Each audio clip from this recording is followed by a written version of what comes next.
Welcome back. Now, police took their toughest stance to date to halt Just Stop Oil protesters as they blocked traffic across several locations in London yesterday. Yeah, new police powers enable officers now to physically move the activists from the road, with these toughened-up police tactics seen yesterday for the first time. But will this stance halt the protests, or will the group just start changing their tactics? Well, joining us to discuss this is Just Stop Oil spokesperson and activist Chloe Naldrett and former Scotland Yard detective Peter Blexley. Thank you both for joining us this morning.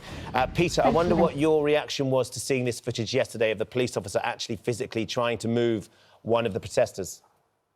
Well, this is long overdue, and I've been arguing for months for the Metropolitan Police to be more robust, to be a bit more creative with the use of legislation, so that everyday, ordinary people can go about their business and not be obstructed by these entitled people from Just Stop Oil. Yesterday, in fact, the police were not using new powers, but Section 12 of the Public Order Act from 1986, which says a senior police officer can hand out written instructions to people on a procession. If they fail to comply with those instructions, they then commit an offence. I hope this is the beginning of a concerted campaign by the police to clear our roads so that we can go to work, drop the kids at school, go to hospital appointments and all of that. Peter, can I ask, though, because what we clearly see in the footage is the policeman trying to drag the protester away, the protester falls to the floor, and then it seems like the policeman,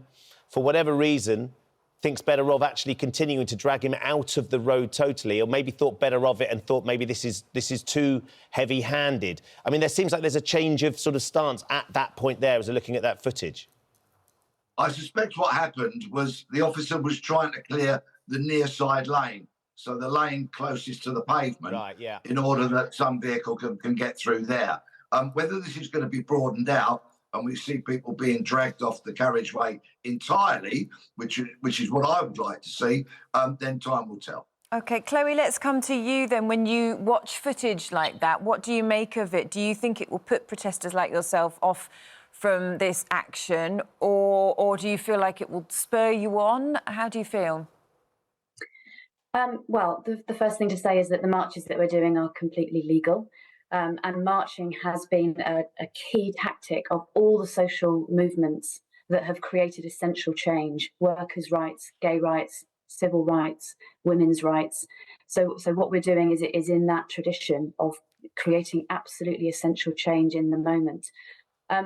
What I see when I look at that is the astonishing commitment to non-violent discipline from the marchers, and a really shocking lack of discipline from the police officer. What you didn't see in the footage, because it's just before this bit, is that police officer just walking around and randomly shoving people on the road, and then he seems to drag that protester into the face of more traffic. So I think that there's something really extremely dangerous going on there. What we're making is a peaceful demand to end new oil and gas licenses, and it's not just us that's saying that. That's the UN and the Intergovernmental Panel on Climate Change. That's the International Energy Agency. It's what the British Medical Association are calling for. All global charities that are concerned with civil rights. And of course, every other political party in this country, aside from the Conservatives, is now behind that demand to end new oil and gas. What I'm sure heard Peter say, though, is how that police officer acted was within the law as well. You were within the law to make that protest, and the behaviour of that police officer was in the law as well, within the law. Yeah, so what they're using is these Section 12 powers, as Peter said. They are intended to combat serious disorder and disruption to the life of a community. Now, I think we just need to think about what is steaming down the tracks at us, and the serious disruption and the serious disorder to the life of all our communities that is coming right for us right now and is with many people already, of climate change. Sure, the magnitude so understanding the reason they're protesting, but do you appreciate that from the police's perspective and those people that were stuck in that traffic, they had serious disruption to their life in that scenario where you're making that protest? Yeah, I mean, we are doing disruptive protest, and that's the only reason that I'm on here talking to you this morning. And the idea, then, if the police are now going to enforce these laws more forcefully and the prison sentences could get longer even for standing and watching, rather than getting involved, you could get 6 months. I think you yourself have spent some time after being at one of these protests. That could go up to a year. Do you think that's going to stop people or concern those protesters from actually getting involved in some of this protest? Well, Ben, what we're facing is the loss of everything that we love. And I know that sounds really dramatic, but that is exactly what is coming for us. And I, as a mother, I've got 2 children, they're 10 and 13, and I will never, ever stop fighting for their future. I wake up every morning frightened by what it is that they're going to experience. Even if that means you get a year's prison sentence? That's simply not of the same order of magnitude as the disruption that is coming for them in their lives. So you're prepared to give up a year with your children for this cause? I will do whatever I can, peacefully and non-violently, to protect my children and everything that I love, and all of our children. I know that the 2 of you have children as well. I mean, don't you wake up worrying about this and what they're going to see? Absolutely, and we talk about it all the time, and it's important that we are educated to understand what's going on. I guess, Peter, the interesting thing is hearing what Chloe's saying there is she would be willing to put herself in a scenario where she could end up in jail for a year, lose that year with her own children in order to bring attention to this issue, which is so important. So be it. That's her choice. But the court of public opinion has delivered its verdict, and that verdict clearly says that people would like to go about their business without having the roads obstructed.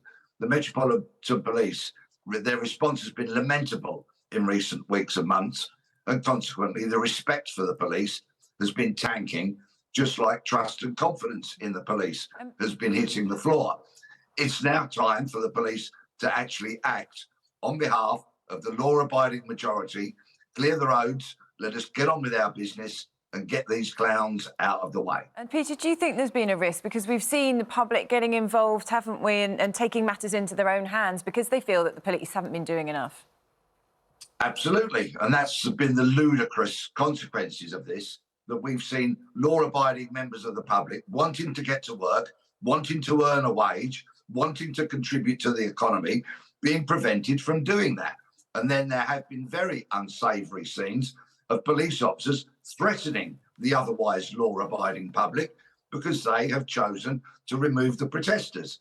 It is about time that the police woke up and realised that actually the public want to go about their business. They do not want to be hindered, obstructed, and otherwise prevented from doing that.